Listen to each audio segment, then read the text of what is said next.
Hello aspirants, कैसी तैयारी चल रही है आप सबकी। Welcome to our YouTube channel सरकारी नौकरी नोटिफिकेशंस। एस्पिरेंट्स, आपका अपने यूट्यूब चैनल सरकारी नौकरी नोटिफिकेशंस पर आपका स्वागत है। और एस्पिरेंट्स, आज की एक इम्पोर्टेंट अपडेट है और वो अपडेट क्या है, इस चीज़ को जानने के लिए आप वीडियो के एंड तक बने रहिए। ठीक है, जो भी एस्पिरेंट्स वीडियो पर नए हैं, चैनल पर नए हैं, तो चैनल सरकारी नौकरी नोटिफिकेशंस को सब्सक्राइब करके जरूर चलें। वीडियो अच्छी लगे तो वीडियो को लाइक करना, शेयर करना। अगर कुछ इश्यू हो, कुछ पूछना हो वीडियो के सब्जेक्ट वे के बारे में, कंटेंट के बारे में, तो आप कमेंट बॉक्स में कमेंट जरूर करना। ठीक है, तो एक बार फिर से, अगर सब चैनल सब्सक्राइब नहीं किया तो चैनल सब्सक्राइब करते हो। चलिए शुरुआत करते हैं। Aspirants, UPSC union public service commission, और उन्होंने रिक्रूटमेंट के लिए न्यू एडवर्टाइजमेंट इशू किया गया है। ठीक है, और ये है कि online recruitment special advertisement applications for the recruitment by selection of the following post. और इसमें जो वैकेंसीज डिटेल हैं तो वो हैं post of personal assistant in EPFO employees provident fund organisation, ministry of labour and employment. ठीक है, ये नोटिस है यूपीएससी की तरफ से, और इसमें जो वैकेंसीज हैं वो है 323 वैकेंसीज।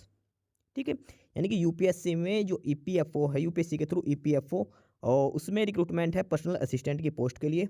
ठीक, 323 वैकेंसीज हैं। ठीक है, 323 इसमें वैकेंसीज हैं जो यूपीएससी के थ्रू कंडक्ट करवाई जाएगा ये एग्जाम। ठीक है, ऑनलाइन रिक्रूटमेंट नोटिस है ये, और ये ऑफिशियल साइट है upsc.online.nic.in। यहाँ पे इन्होंने अपना नोटिस दे रखा है, यहाँ से आप अप्लाई कर सकते हो इसी लिंक के थ्रू। ठीक है, तो ये वैकेंसी डिटेल है, वैकेंसी नंबर दे रखा है सबसे पहले, और इसमें है 323 vacancies for the post of personal assistant in employees provident fund organisation, ministry of labour and employment. ठीक है, उसके बाद रिजर्वेशन पोजीशन की बात करते हैं, नंबर ऑफ पोस्ट हैं जो वो किसी हिसाब से डिस्ट्रीब्यूट कर रखी है। तो इसमें से सबसे पहले यूआर कैटेगरी, जनरल कैटेगरी जो बोलते उसमें है 132, एंड ईडब्ल्यूएस की बात करते तो ईडब्ल्यूएस में है 32 वैकेंसीज, ओबीसी में है 87, एससी कैटेगरी के लिए है 48 और एसटी के लिए है 24। ठीक है, और इनमें से पर्सन विद डिसेबिलिटीज़ के लिए है 12 अलग से रिजर्व की गई है। ठीक है, ये है वैकेंसीज डिस्ट्रीब्यूशन 323 वैकेंसीज का। ठीक है, अलग अलग कैटेगरी के हिसाब से दिखा रहा है किस कैटेगरी के लिए कितने वैकेंसीज का रिजर्व किया गया है। ठीक है, और ये इसमें रिजर्वेशन दिखा रखा है पर्सन विद डिसेबिलिटीज़ के लिए, किस केस डिसेबिलिटी केस में आप अलाउ कर सकते हो। उसके बाद है पे स्केल की, और पे स्केल की बात करें तो पे लेवल 7 है। ठीक है, पे लेवल 7 में इसका सैलरी होती है पर्सनल असिस्टेंट इन ईपीएफओ। इसके बाद एज लिमिट की बात करते हैं, तो एज लिमिट की जहाँ तक बात है तो जो मिनिमम एज है वो 18 ईयर्स है सभी कैटेगरीज के लिए, और जो मैक्सिमम एज की बात करते हैं तो UR and EWS 30 years, 33 years for OBC, 35 years for SC and ST, 40 years for person with benchmark disabilities. ठीक है, ये मैक्सिमम एज है कैटेगरी के हिसाब से। UR EWS 30 years, OBC 33, 35 for SC ST and 40 year for person with backward disabilities. ठीक है, और मिनिमम एज है वो 18 ईयर्स दे रखी है। उसके बाद बात करते हैं एसेंशियल क्वालिफिकेशंस की, क्या क्या क्वालिफिकेशंस होनी चाहिए। एसेंशियल क्वालिफिकेशन की बात करते हैं तो इसमें है bachelor degree from a recognised university, यानी कि सबसे पहले आपके पास एक सिंपल बैचलर डिग्री मांग रखी है, चाहे आपने बीए कर रखी हो, बीकॉम कर रखी हो, बीएससी, बीटेक, कोई भी आपका बैचलर डिग्री का जो कोर्स है आप उसके लिए अप्लाई कर सकते हो। ठीक है, उसके बाद है कि dictation for a period of 10 minutes with A speed of 120 words पर मिनट इन स्टेनोग्राफी, इधर इंग्लिश और हिंदी। ठीक है, 120 वर्ड्स पर मिनट आपकी स्टेनोग्राफी स्पीड होनी चाहिए। और उसके बाद है transcription time for the dictation taken as per 50 minutes English and 65 minutes Hindi only on computer. ठीक है, कंप्यूटर पे होगा स्टेनोग्राफी, और इंग्लिश में 50 मिनट्स होंगे, और हिंदी के लिए 65 मिनट्स दिया जाएगा ट्रांसक्रिप्शन टाइम। ठीक है, और इसमें जो सिंपल स्पीड मांग रखी स्टेनोग्राफर की वो है 120 वर्ड्स पर मिनट के हिसाब से। ठीक है, इसके बाद आगे है ड्यूटीज़ की बात करते हैं, तो ड्यूटीज़ होगी taking dictation and typing from officer concern, handling telephone calls of members and field officers, handling visitors, maintaining engagements, preparing tour programs and travel arrangements, handling parliamentary work, diarising files and papers, tracking of files and important papers, monitoring management system of important references. यानी कि जिस भी concern officer के पास आपकी duty रहेगी तो आपके basic से जो पीए है वही काम है, उनके सारे मतलब डायरी वगैरह, सारे टूर प्रोग्राम सब कुछ आपको अरेंज करके चलना पड़ेगा। ठीक है, और उसके बाद ये जो पोस्ट है ये ग्रुप बी में नॉन गैजेटेड पोस्ट है। The post is permanent, group B non gazetted, ध्यान रखना परमानेंट बेसिस पे पोस्ट है पर्सनल असिस्टेंट ईपीएफओ के अंदर। ठीक है, इसके बाद हेडक्वार्टर की बात करते हैं तो हेडक्वार्टर है न्यू दिल्ली के अंदर। ठीक है। जो इसका मेन जो हेडक्वार्टर होगा वो न्यू दिल्ली में, लेकिन जो ऑफिसर के पास आपकी जो ड्यूटी लगाई है, तो officer recruited are liable to be posted anywhere in India, आपको कहीं भी ऑल ओवर इंडिया में कहीं भी रिक्रूट कर सकते हैं। ठीक है। प्रोबेशन पीरियड की बात करें तो आपका जो प्रोबेशन पीरियड होता है स्टार्टिंग में, वो 2 साल का प्रोबेशन पीरियड इसमें भी रहेगा। ठीक है।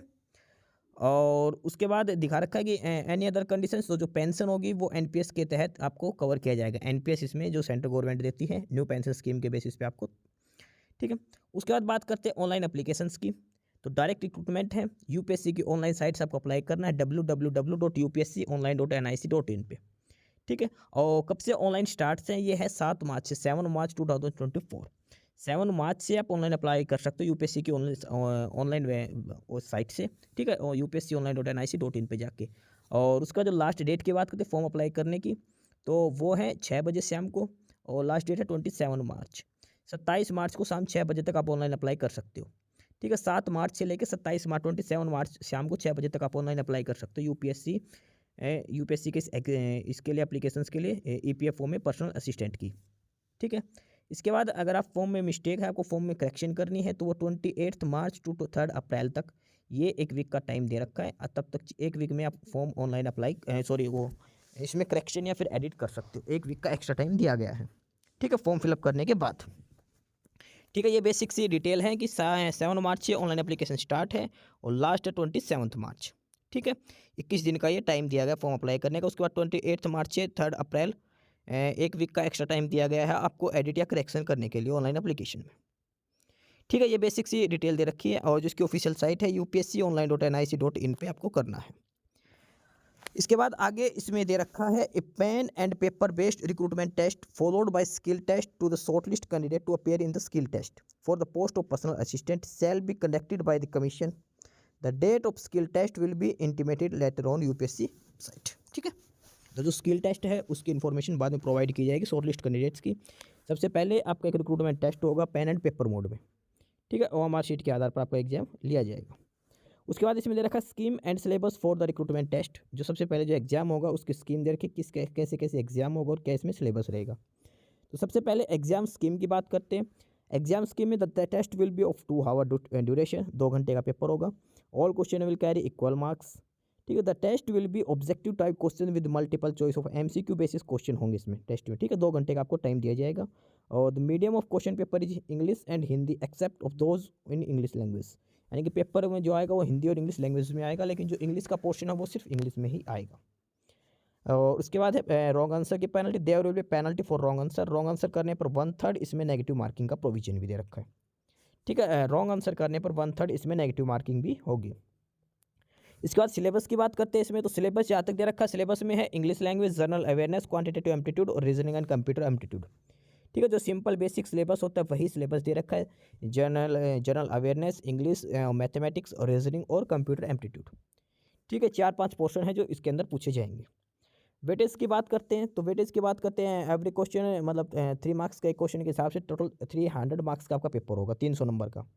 ठीक है। रॉन्ग आंसर करने पर 1 मार्क कट कर दिया जाएगा आपका। ठीक है। 1/3 नेगेटिव मार्किंग के हिसाब से क्वेश्चन करेक्ट क्वेश्चन के 3 मार्क्स मिलेंगे, और रॉन्ग क्वेश्चन के लिए आपको -1 मार्क्स दिए जाएंगे।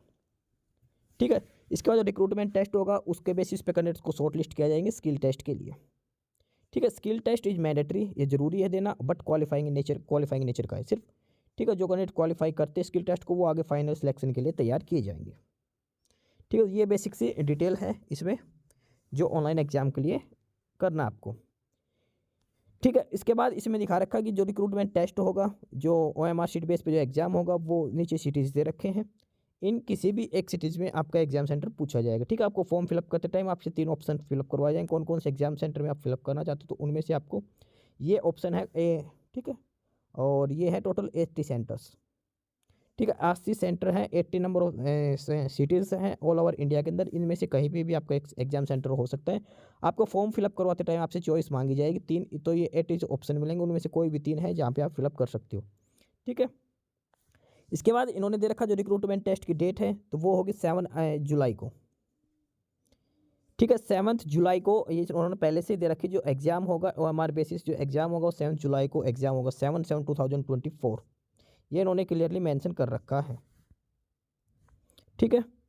और इसमें दिखा रखा है कि allotment of centre first apply first allotment है कि आपने पहले दिल्ली के लिए अप्लाई किया और दिल्ली में जैसे सीट फुल होती है तो आप बेशक से अप्लाई करो, तो आपने जो सेकंड प्रीफरेंस दी है उसके हिसाब से आपको दिया जाएगा। ठीक है, तो कैंडिडेट्स अगर नियर बाई सेंटर चाहते हो तो जो पहले अप्लाई करेगा उसको पहले प्रीफरेंस दी जाएगी। ठीक है, ये इसमें बेसिक सी डिटेल दे रखी है। और इसके बाद इसमें आगे जो डिटेल दे रखी है इसमें तो फिलहाल बेसिक से रूल बता रखे हैं पर्सन विद डिसेबिलिटीज़ के भी। और उसके बाद है सिटीजनशिप, तो ये दिखा रखा एज लिमिट की बात है, तो एज लिमिट अलग अलग कैटेगरी के हिसाब से इसमें दे रखी है। जहाँ तक एजुकेशन क्वालिफिकेशन की बात करते हैं तो वो सिंपल ग्रेजुएशन इसमें मांग रखी है। ठीक है,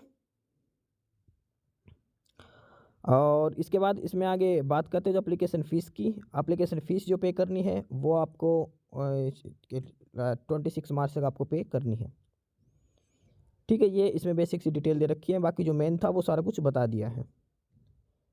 और इसके बाद ये अप्लाई करने का प्रोसीजर दिखा रखा है आपको कैसे क्या अप्लाई करना है। आपको सबसे पहले upsconline.nic.in यहाँ पे ऑनलाइन साइट पे जाना है अपना रजिस्ट्रेशन करके, और उसके बाद आपको ऑनलाइन फॉर्म अप्लाई करना है OTR के थ्रू, वन टाइम रजिस्ट्रेशन के थ्रू। ठीक है, और उसके बाद 28 तारीख से लेके 28 मार्च से लेके 3 अप्रैल तक आप अपने फॉर्म में जो 1 वीक का टाइम दिया उसमें मॉडिफिकेशन या करेक्शन कर सकते हैं जो फॉर्म आपने फिलअप किया, अगर उसमें कुछ बाई मिस्टेक कुछ रॉन्ग डाटा कर दिया गया हो तो। ठीक है, तो ये डिटेल्स दे रखी है बेसिक सी यूपीएससी के द्वारा। ठीक है, और उसके अलावा जो बेसिक इन्फॉर्मेशन के लिए अगर आपको कोई दिक्कत होती है, कोई इशू होता है, तो टोल फ्री नंबर दे रखे हैं ये 3। आप वर्किंग डे में सुबह 10 बजे से लेकर शाम 5 बजे तक इनमें से किसी भी एक नंबर पे कॉल कर सकते हो। आपको कोई भी क्लैरिफिकेशन, कोई इन्फॉर्मेशन या कोई गाइडेंस चाहिए रिगार्डिंग देयर एप्लीकेशंस या फिर कैंडिडेचर एक्सेट्रा। ठीक है, ये यूपीएससी के फैसिलेशन एनकाउंटर सेंटर है near gate C of its campus. यहाँ पे आप बाई पर्सन भी इन पर्सन जाके मिल सकते हो या फिर आप कॉन्टैक्ट कॉल करके आप पूछ सकते हो। ठीक है, तो ये सारी डिटेल्स दे रखे हैं यूपीएससी के द्वारा। तो जो एग्ज़ाम कंडक्ट करवाएगा उसकी सारी डिटेल दे रखी है। OMR बेस ये एग्ज़ाम होगा।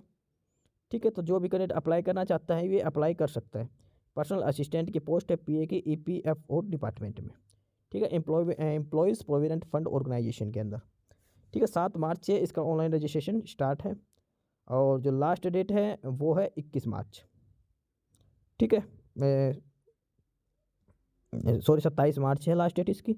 और उसके बाद ये रिक्रूटमेंट टेस्ट के अलग अलग एग्जाम सेंटर दे रखे हैं। तो ये बेसिक सा नोटिफिकेशन ऑफिशियल नोटिस है यूपीएससी की तरफ से। ठीक है, 323 वैकेंसीज है, 323 पोस्टें हैं पर्सनल असिस्टेंट की। सिंपल ग्रेजुएशन इसमें मांग रखी है। ठीक है, जो भी कैंडिडेट एलिजिबिलिटी क्राइटेरिया फुलफिल करता है तो वो फॉर्म अप्लाई कर सकता है। सिंपल ग्रेजुएशन मांग रखे, ग्रेजुएशन पास आउट होना चाहिए और आपकी स्टेनो की जो स्पीड है 120 वर्ड्स पर मिनट आपकी स्पीड होनी चाहिए इंग्लिश और हिंदी में। सिंपल 2 क्वालिफिकेशन मांग रखे, सिंपल ग्रेजुएट कैंडिडेट्स अप्लाई कर सकते हैं। और इसमें 323 वैकेंसीज है टोटल। ठीक है, ये कैटेगरी वाइज इनका डिस्ट्रीब्यूशन कर रखा। तो ये नोटिस था यूपीएससी की तरफ से पर्सनल असिस्टेंट इन EPFO डिपार्टमेंट। ठीक है, बाकी नई अपडेट नई इन्फॉर्मेशन के लिए आप हमारे यूट्यूब चैनल सरकारी नौकरी नोटिफिकेशन सब्सक्राइब जरूर करिए। और अगर कुछ इश्यू है, कुछ पूछना हो तो आप कमेंट बॉक्स में कमेंट करके आपको जो भी इश्यू है किसी भी चीज़ के रिगार्डिंग आप कमेंट बॉक्स में कमेंट करके पूछ सकते हैं। ठीक है, चैनल को सब्सक्राइब जरूर करें, वीडियो को लाइक करें, शेयर करिए, जुड़े रहिए हमारे साथ। मिलते रहेंगे नई अपडेट्स के साथ, तब तक के लिए बाय।